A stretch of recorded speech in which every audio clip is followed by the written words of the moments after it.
اس ہستی کا ذکر کرنے بیٹھے ہیں جس کے ذکر کو اللہ نے خود بلند فرمایا ہے، جس کی ولادت سے کائنات کے اندھیرے اجالوں میں بدل گئے، جس کے اخلاق کو اللہ نے عظیم قرار دیا۔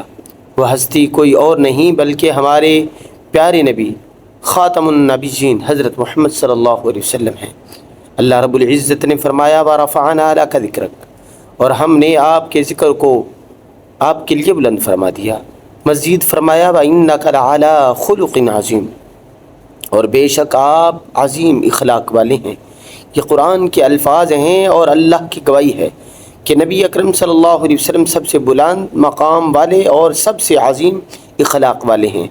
جب آپ صلی اللہ علیہ وسلم اس دنیا میں تشریف لائے تو کائنات میں نور ہی نور چھا گیا، ظلم، جہالت اور اندھیرے ختم ہو گئے۔ حضرت آمنہ رضی اللہ تعالیٰ عنہ کے گھر وہ بچہ پیدا ہوا جو کل قیامت کے دن شفیع امت ہوگا۔ آپ صلی اللہ علیہ وسلم کی آمد سے دنیا کو عدل، مساوات، محبت، بھائی چارہ اور امن کا پیغام ملا۔ نبی اکرم صلی اللہ علیہ وسلم نے اپنی سیرت طیبہ سے پوری انسانیت کے لیے عملی نمونہ پیش کیا، دشمنوں کو بھی معاف کیا، یتیموں پر شفقت کی، غریبوں کو سہارا دیا، عورتوں کو عزت بخشی۔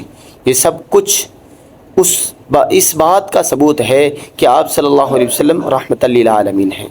وما ارسلناک الا رحمۃ للعالمین، اور ہم نے آپ کو تمام جہانوں کے لیے رحمت بنا کر بھیجا ہے۔ یعنی آپ صلی اللہ علیہ وسلم صرف مسلمانوں کے لیے نہیں بلکہ پوری انسانیت بلکہ پوری کائنات کے لیے رحمت ہے۔ آج امت مسلمہ انتشار اور پریشانیوں کا شکار ہے۔ ہماری اصل طاقت جلسے جلوس یا صرف نعرے نہیں بلکہ حضور نبی کریم صلی اللہ علیہ وسلم کی سنتوں پر عمل ہے۔ اگر ہم سچائی اپنائیں گے تو کامیاب ہوں گے، اگر ہم عدل قائم کریں گے تو امن ملے گا، اگر ہم محبت و اخوت کو عام کریں گے تو دشمن ہم پر غالب نہیں آ سکے گا۔ یہی حضور نبی کریم صلی اللہ علیہ وسلم کی تعلیمات ہیں اور یہی ہمیں آج اپنے معاشرے میں زندہ کرنا ہے۔ یا اللہ ہمیں اپنے محبوب نبی کریم صلی اللہ علیہ وسلم کی سچی محبت عطا فرما۔